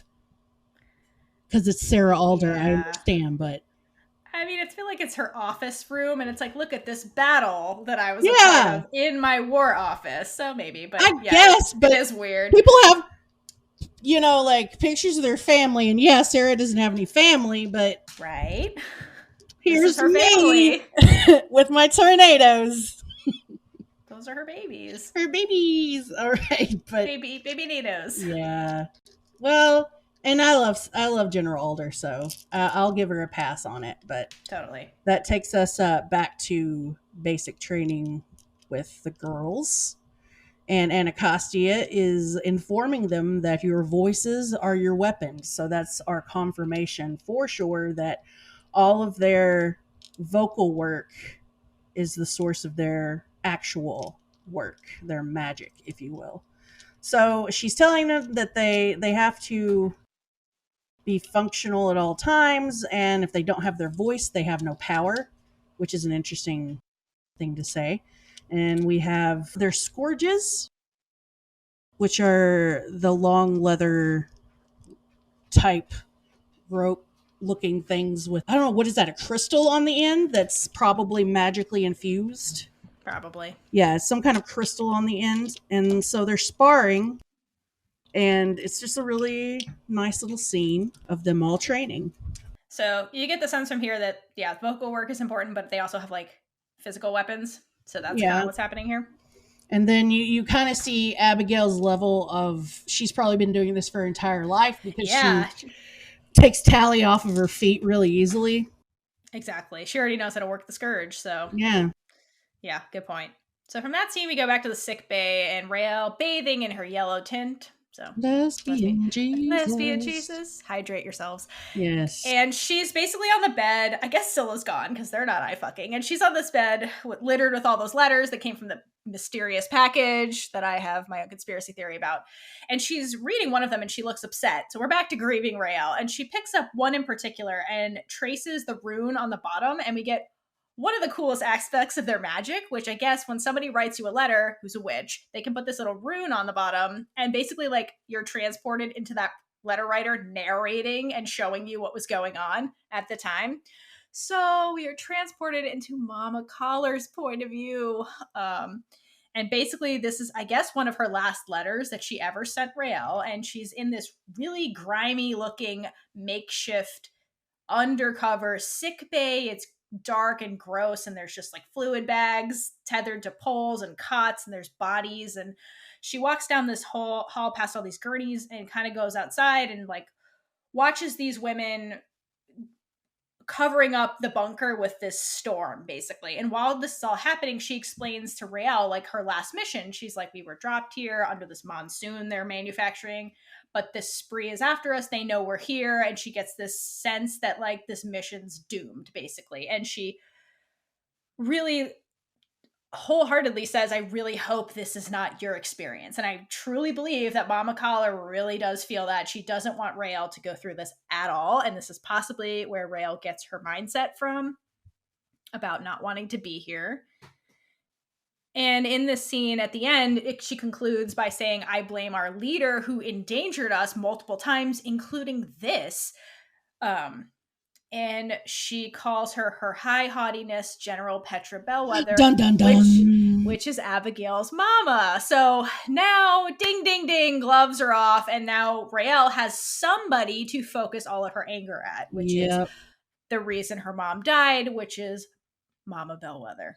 But I have to say, this scene reminded me of trench warfare in World War One because it was just so nasty and so unforgiving looking. You just had a sense of the misery. They did a really good job of portraying that. Just 100%. How realistically miserable it looked. Even what is her name? She that plays Mama Collar. I cannot remember her name off the top of my head. But anyway, she just, oh my God, her face. You can just tell how miserable she is. Yeah, because, and I think this is why they showed us earlier a picture of Mama Collar, like when Raylla was looking at it before she was conscripted, like this, she looked really happy and bright and just full of life. And then you see her in this, in what's probably her final moments. She just looks bags under her eyes, grimy, dead tired. She's like slumped on that wall when she's looking outside. Like used up. That's the word. She just looks used up. Exactly what Raylla said to Abigail earlier. My mom was tired. I think she just wanted to get out of there and come home. And you see that manifested in this letter. Like Mama Collar does not want to be there at all. And she just looks beyond exhausted. You absolutely get why Raylla is so angry in the next scene, which she storms out of the sick bay and into training, pissed off and hot as hell, because pissed off Raylla is sexy. Let's just lesbian Jesus being angry. I love it. Let's have more of it. We will. So you have Abigail and Tally are in the middle of sparring with one another, and Raylla comes in and is just like, I'm here and I'm gonna fuck you up, basically. This is her attitude. So they get into this little banter off where Abigail keeps getting triggered and she's triggering Rael back in return. And then they start actually fighting. And Mama Costi is just kind of standing to the side. She's like, I'm gonna see what happens here. She's kind of like having the time of her life, enjoying seeing them get their emotions up because I think that she thinks something's gonna come out of it, which it is. So they do their little fight, and Rael starts talking about how Petra, Abigail's mom, was the CO on her mom's last campaign. She's blaming Petra for her mother's demise. And Abigail is just making it worse. And we're back to, do you know how to talk to people, Abigail? Because apparently not. So it just keeps building and building. And I love about this scene is how their voices are augmented. You can tell the emotions are just pushing them to use work to the point where the building is just shaking. There's weather going on outside from Abigail, and Rael's work is in action as well. And then once it gets to a point where they're going to have some problems, Anacostia is like, all right, that's it, and pulls them apart. And we have Abigail and Rael storm away, and Anacostia just casually mentions to Tally that Abigail requested reassignment, and you can just tell that Tally is broken. She's a little brokenhearted about that. And my question is, Anacostia, were you just trying to stir up drama, or did you have a motive? Was this to motivate them in some way? I don't understand. So I know, because like somebody rushes in to break up Abigail and Raylla, and Anacostia throws her arm out. She's like, no. no, no, no, no, no. There's a hurricane, there's a class 5 hurricane coming at this building, but whatever, let's just see what happens. And then how dare you break poor Tally's heart at the end? Because up till now, all the friction you see is mostly driven by Abigail and Raylla. And poor Tally's like kind of in the background being the good little like Callie pacifist. And she's just like, what is happening? Like, Tally's clearly trying her hardest, and like these two girls are ruining Tally's chance at like being a soldier, and it's just like everything seems like it's falling apart for them. Yeah, basically. So it's not even about Abigail and Rael. They're the ones ruining stuff, and Tally's just over here like, hey guys, I'm a person too, and I exist, and y'all are screwing this up for me. But the next scene is when we go back to the barracks, and Tally does confront Abigail about what Anacostia just told her.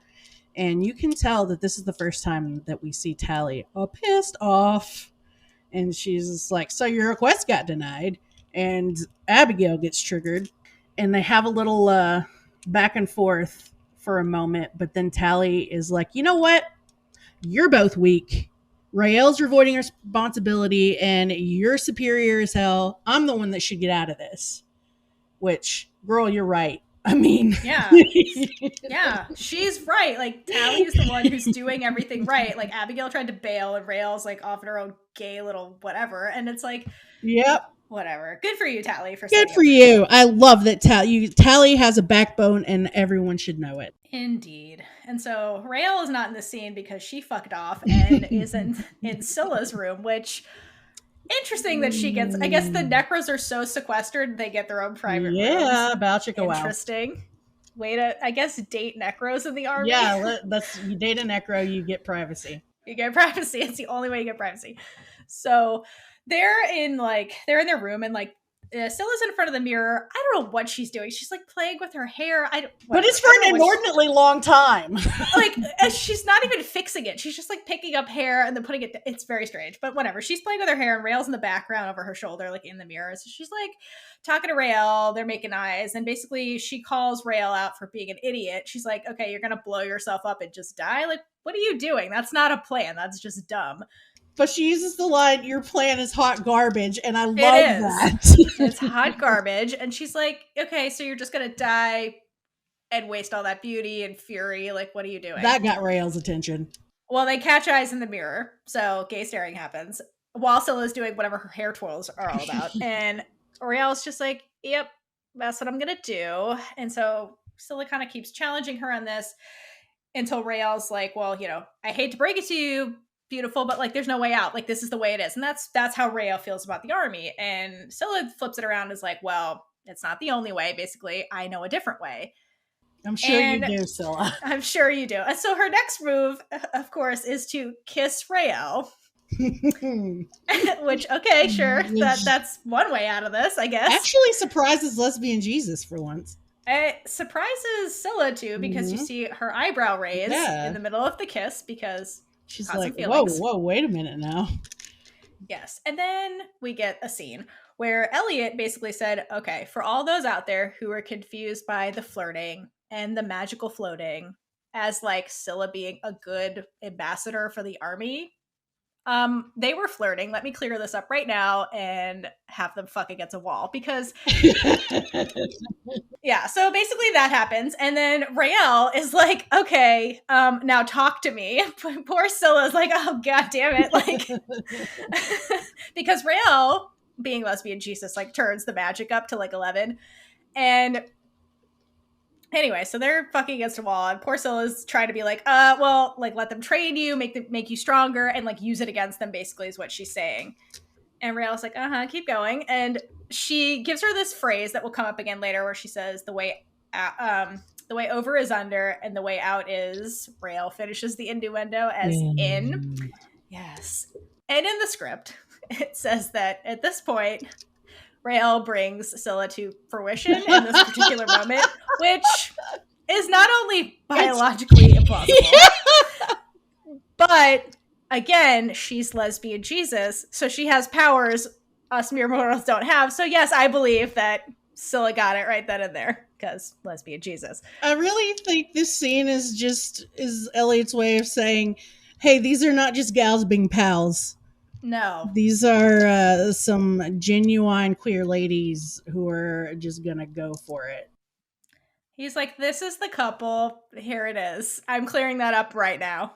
Which, okay, was very weird for me, because like if you're not queer or used to queer content, this never happens in the first episode of a show ever. It's gonna be like 3 years and maybe they'll kiss. Oh yeah, and then there's a crap ton of subtext before that, but you're never gonna get it until... No, they kiss and then someone dies, and that's the end. That's so the end. This was like, wow, okay, we're already here. It's episode 1, we're already here. Thank you, Elliot, for that. But I also just was like holding my breath, saying, please don't let her die or be like, whatever. I'm so used to being disappointed. Yes, but this is a happy scene, and we go from this lesbian Jesus scene to back to choral vocal training again. I can't words. We go back to vocal training, where essentially the unit is in front of like a pool of water, and they're doing sound seed 32, and they kind of start going together, and basically like Raylla has struggles for a minute while Abigail and Tally are doing well, and then she kind of gets a hold of the seed, and you start seeing this tuning fork, a giant tuning fork in the middle of them, sorry, not water, starts glowing the minute Raylla gets the seed. So all 3 of them are doing the right seed. And you start seeing how powerful this unit really can be, because by the end of it, all the officers are shocked at what they just did, because they create this time portal or whatever it is that's hovering above them.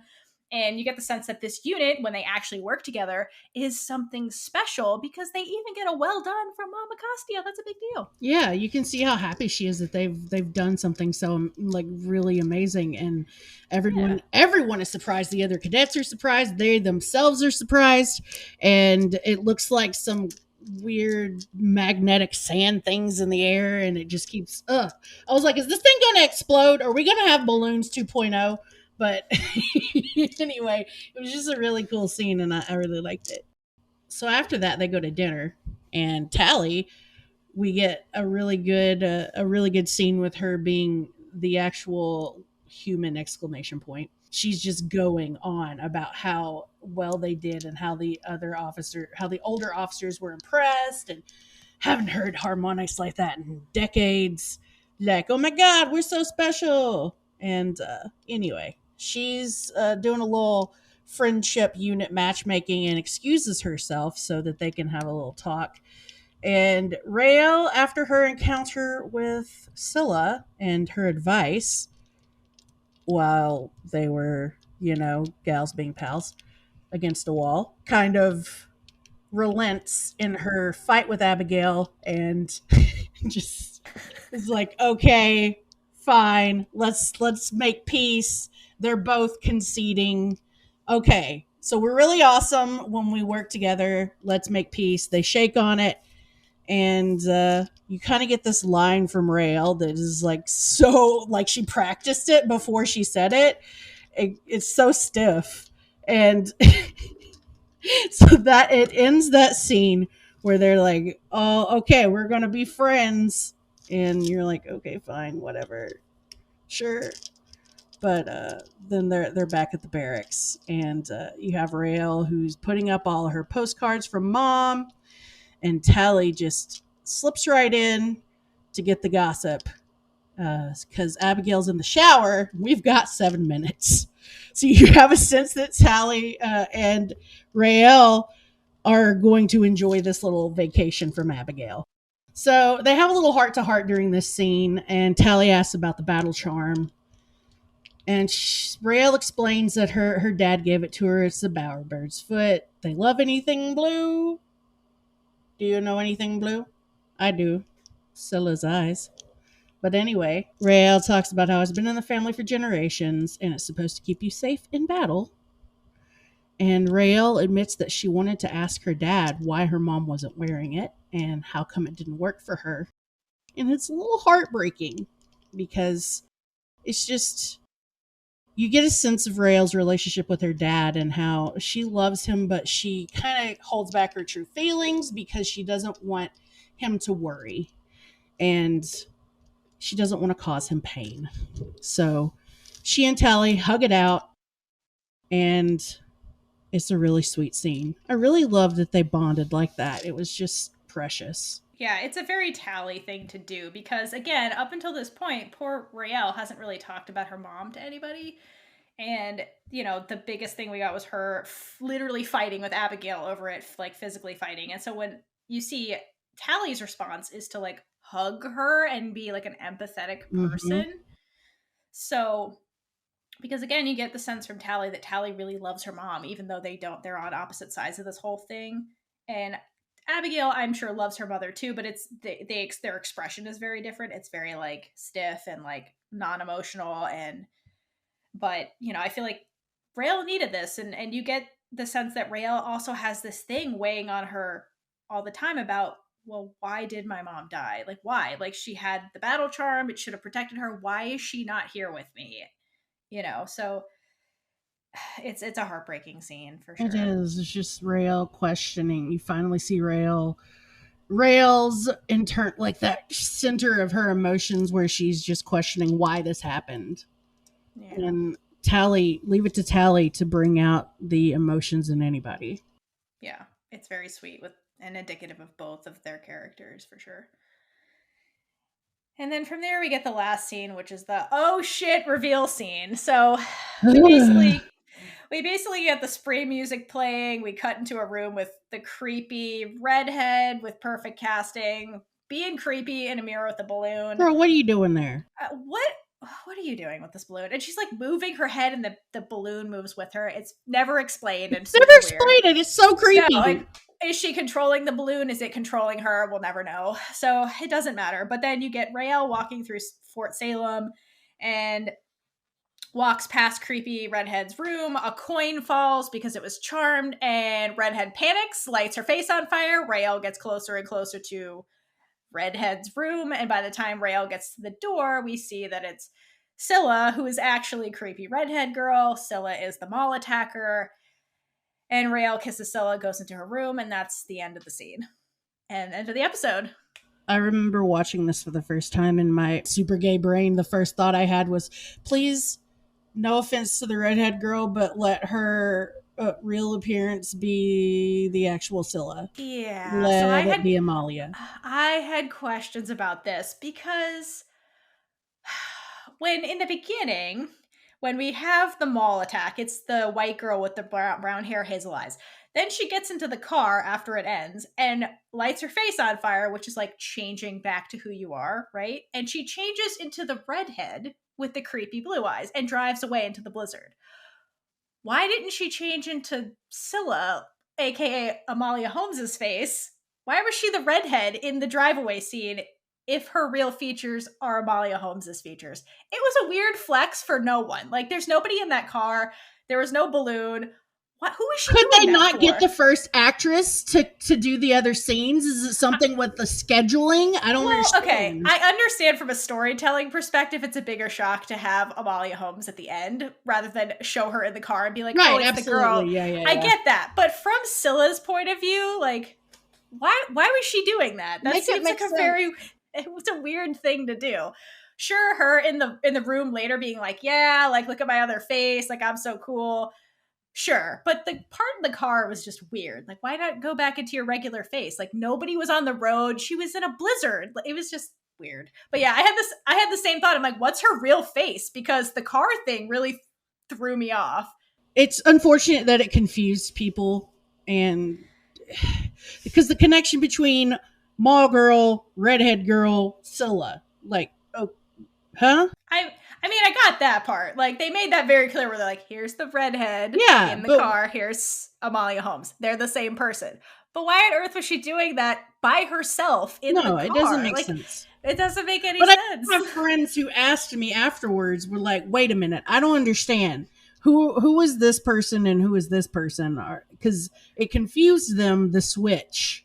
Totally. Yeah, it's confusing. What's her real face was my question at the end of this episode, just like you. I'm like, what does she really look like? Because now I'm confused. And mine is, please let it be Amalia Home, because I mean, her name was in the opening credits, so I'm like, Yeah. I'm pretty sure this is the face. Yeah, but I didn't watch the actual names in the opening credits the first time. Her name is first. I didn't record the names in my ADHD brain. But anyway, so that's episode I'm not 1. cool like you, Theora. Hey, I was also confused by the face switching thing. I was like, because again, it doesn't make sense for her. When you're alone in the car, wouldn't you turn back to your regular face? Like, Thing there were number. no cops. This is just thing number 5,962. We need to ask Elliot. I know. I understand for the storytelling reveal, but like for also Scylla's a bad spy, so like I also don't put it past her to be like, let me do this for no reason. We'll get into that. Also, okay, listen, sometime. I believe that she's dramatic for no reason because, again, like she dropped the balloon from the heavens to greet her in a mall, so she's just super extra. So Scylla's just super extra, and she's extra. That's the thing and also like she's super powerful, and she's like, I can do this because I can. Yeah, I mean, I don't need to explain myself. Which I'm so right, cool. You don't need to explain yourself. Right. It's fine. Well played. So yeah, that was the end of the episode. What'd you think?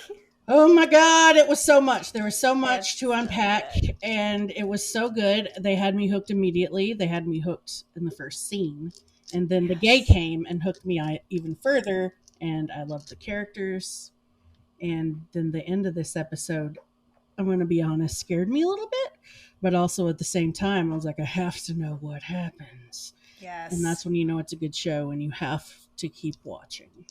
Yeah, they hook you and keep you forever. So kudos. So good. All right. So before we wrap up this incredible pilot, because there is a lot going on in all of these episodes, we kind of wanted to just take a step back and like highlight our like most important parts of the episode to take away from all of this, because there is so much happening. So would you like to give your top 5 takeaways from this episode?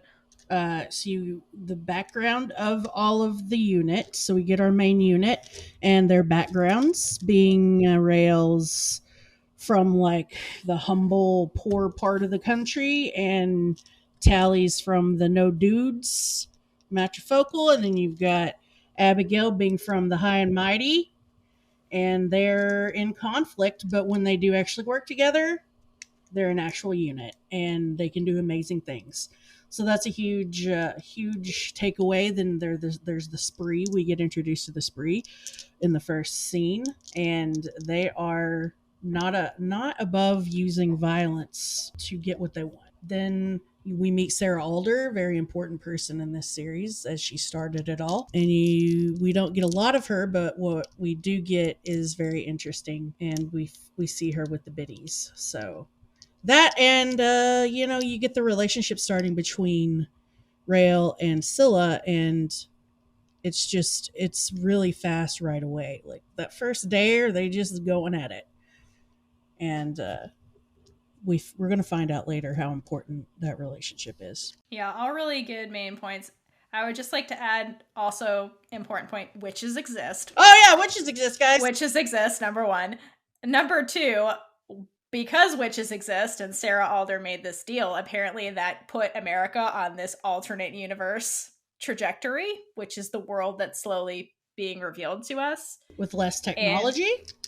We don't know what time it is because if malls are crowded and televisions look like the first televisions ever. And there's only news. There's only news. We don't even know if TV shows exist. So yeah, there's a lot of, it gives you the sense that while Elliot's giving us pieces of the world, there's a lot about this America and this Earth that we just don't know about yet. And we get a sense of all of that in this first episode. It's a huge world. It's like big world. It's ginormous RPG type. Woo! Love it. Indeed. And so there's plenty more of that to come when we get to our next episode. But we also have to give out our award. Yes. The award for the biggest witch energy. Yes. So call back to the title of this podcast. So at the end of the episode, we thought it prudent to award the witch that really embodied big witch energy the most for this episode. And so this is something we'll be doing at the end of every episode and giving our supporting argument for why we chose who we chose. And you can either agree with us or disagree with us or nominate somebody else. Please let us know. Yes, please tell us. Yes. And so I'm going to go first. Yes, do it. So in this episode, I have to give the biggest witch energy award to Raylla Collar because of all the lesbian Jesus stuff. Re-listen to all of this if you want those points. Her verbal sparring with Abigail, who we know is like this big person in the whole army community, and Raylla just went toe to toe with her the entire time. And if you don't agree with me, call back to Raylla. Call the commander-in-chief because that line was so good. She gets it just for that line, but there's plenty of reasons. Her sass, her fearlessness, just Raylla. I have to go to Raylla this episode. I see why you picked Raylla, but I'm gonna have to go with somebody else because I have to pick Scylla because she just killed thousands of people with a balloon. Number one. Number two, she immediately gets lesbian Jesus up against a wall. Like, girl, the salva scene, come on. Everything she does is big witch energy.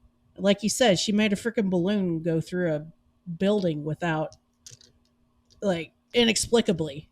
So, yeah, there is no logic behind that. Nah, there isn't. Yeah. So, I have to give it to Scylla. That's fair. All right. Everybody listening, let us know. Raylla, Scylla, somebody else. Yes. Tell us your choice. Yeah. But yeah, I'll wrap things up for us. And with that, we've been Big Witch Energy. If you like this episode, check out all of our other episodes right here on YouTube. Please like, comment below, and subscribe for more amazing content. Hydrate for Lesbian Jesus.